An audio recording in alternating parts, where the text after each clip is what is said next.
മണിപ്പൂരിൽ വംശീയ കലാപം തുടങ്ങിയിട്ട് 1.5 വർഷത്തിലേറെയായിരിക്കുന്നു. കലാപം അടങ്ങുന്നില്ലെന്ന് മാത്രമല്ല, വിദേശ ശക്തികളുടെ സഹായത്തോടെ പുതിയ മാനങ്ങൾ കൈവരിക്കുകയാണോ എന്ന് പോലും സംശയിക്കേണ്ടിയിരിക്കുന്നു. തെല്ലൊന്നടങ്ങി സമാധാനം കൈവരുമെന്ന് പ്രതീക്ഷിച്ചിരിക്കെയാണ് കഴിഞ്ഞ അക്രമ പരമ്പരകളിൽ 6 പേർ കൊല്ലപ്പെട്ടത്. ബിഷ്ണുപൂരിൽ റോക്കറ്റ് ആക്രമണത്തിൽ വയോധികൻ കൊല്ലപ്പെടുകയും 5 പേർക്ക് പരിക്കേൽക്കുകയും ചെയ്തതിന് പിന്നാലെയാണ് അക്രമ പരമ്പരകൾ അരങ്ങേറിയത്. ജനക്കൂട്ടം മണിപ്പൂർ റൈഫിൾസിന്റെ ആസ്ഥാനത്ത് നിന്ന് ആയുധങ്ങൾ കൊള്ളയടിക്കാൻ ശ്രമിക്കുകയും സുരക്ഷാ സേന പരാജയപ്പെടുകയും ചെയ്ത സംഭവവും ഇതിനിടെ റിപ്പോർട്ട് ചെയ്യപ്പെടുകയുണ്ടായി. കഴിഞ്ഞ ദിവസം ഇംഫാൽ ഉൾപ്പെടെയുള്ള ജില്ലകളിൽ പ്രക്ഷോഭവുമായി വിദ്യാർത്ഥികൾ തെരുവിലിറങ്ങുകയും രാജ്ഭവനിലേക്ക് കല്ലെറിയുകയും ചെയ്തു. മാത്രമല്ല, തൗബാൽ കളക്ടറേറ്റിൽ ദേശീയ പതാക അഴിച്ചുമാറ്റി മെയ്തേയ് പതാക ഉയർത്തുകയും ചെയ്തു. ഇത്തരം സംഭവങ്ങൾക്ക് പിന്നിൽ വംശീയ കലാപകാരികൾ മാത്രമാണെന്ന് കരുതാനാകില്ല. ബംഗ്ലാദേശിൽ നടന്ന വിദ്യാർത്ഥി പ്രക്ഷോഭങ്ങൾക്ക് പരോക്ഷ പിന്തുണ നൽകിയ ശക്തികൾ ഇവിടെയും നിശബ്ദ നീക്കങ്ങൾ നടത്തുന്നില്ല എന്ന് കരുതാനുമാവില്ല.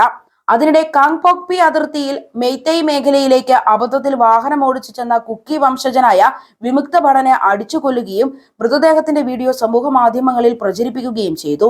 പോലീസും കരസേനയും വിവിധ കേന്ദ്ര സേനകളും ചേർന്നുള്ള സംയുക്ത സേനയാണ് ക്രമസമാധാനം നിയന്ത്രിക്കുന്നത്. ലോക്കൽ പോലീസിന്റെ സഹായമില്ലാതെ ഭൂപ്രകൃതിയുടെ പ്രത്യേകതകളാൽ സൈനിക വിഭാഗങ്ങൾക്ക് കടന്നു കയറാനും റെയ്ഡ് നടത്താനും മറ്റും പരിമിതികളുമുണ്ട്.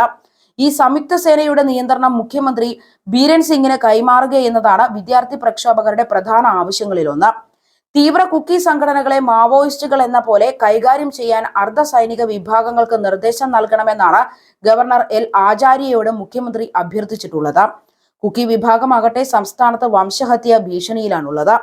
ഏതു വിഭാഗത്തിൽപ്പെട്ടവരായാലും സമാധാനപരമായി കഴിയാൻ ആഗ്രഹിക്കുന്നവർക്ക് സംരക്ഷണം നൽകാൻ സൈനിക വിഭാഗങ്ങൾക്ക് കഴിയണം. അസം റൈഫിൾസിനെ പിൻവലിക്കാൻ നീക്കമുണ്ടെന്നും അത് പാടില്ലെന്നും ആവശ്യപ്പെട്ട് വിവിധ ജില്ലകളിൽ കുക്കി വനിതകളുടെ നേതൃത്വത്തിൽ റാലി നടക്കുകയും ചെയ്തു.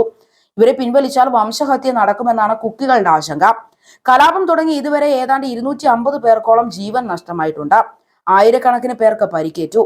നിരവധി ഭവനങ്ങൾ അഗ്നിക്കിരയായി. കലാപം സംസ്ഥാനത്തെ അരനൂറ്റാണ്ട് പിറകോട്ടോടിച്ചതായാണ് നിഷ്പക്ഷരായ നിരീക്ഷകർ ചൂണ്ടിക്കാട്ടുന്നത്.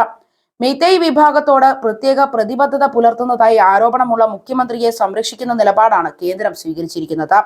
ഇത് വലിയ വിമർശനത്തിനും ഇടയാക്കിയിട്ടുണ്ട്. കൂടുതൽ പ്രാധാന്യം നൽകി പ്രശ്നം തീർക്കാനുള്ള അടിയന്തര ഇടപെടൽ കേന്ദ്ര സർക്കാരിന്റെ ഭാഗത്തു നിന്നുണ്ടാകണം. ഇതിനേക്കാൾ രൂക്ഷമായ പഞ്ചാബ്, അസം വിഷയങ്ങൾ പോലും ചർച്ചകളിലൂടെയും നടപടികളിലൂടെയും പരിഹരിച്ച ചരിത്രമാണ് ഭാരതത്തിനുള്ളത്. അത്തരം നീക്കങ്ങൾ ഉണ്ടാകാൻ ഇനിയും വൈകരുത്. പ്രശ്നങ്ങൾ കൂടുതൽ വഷളാക്കി മുതലെടുപ്പ് നടത്താൻ അകലെയൊന്നുമല്ല അടുത്തുള്ളവർ തന്നെ മറ്റുള്ളവർ കാത്തു നിൽക്കുന്നുണ്ട് എന്നത് കേന്ദ്രത്തിന് അറിയാത്ത കാര്യവുമല്ല.